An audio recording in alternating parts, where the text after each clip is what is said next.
गोर लगै छी। हम चमचम मैथिली गीत में अहाँ सबके स्वागत करै छी।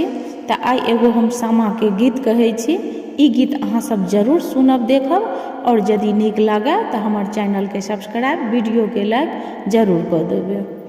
सामा खेलू हे बहिनो भैया के अंगना, सामा खेलू हे बहिनो भैया के अंगना।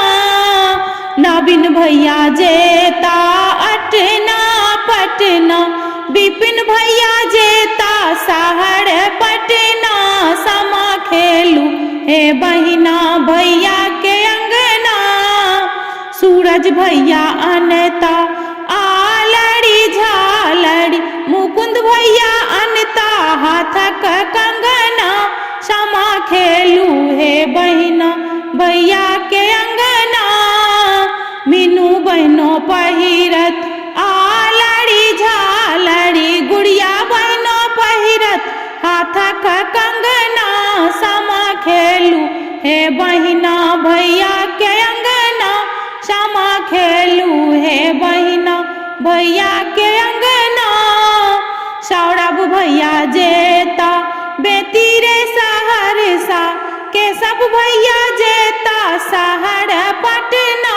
सामा खेलू हे बहिना भैया के अंगना, आयुष भैया अनता पैरक बजना। सामा खेलू हे बहिनो भैया के अंगना, चंदा बहनो पहिरतु बनारस के चूड़िया, निशा बहनो पहिरतु हाथक कंगना। सामा खेलू हे बहिना भैया के अंगना, अंजलि बहनो पहिरत पैरक बजना।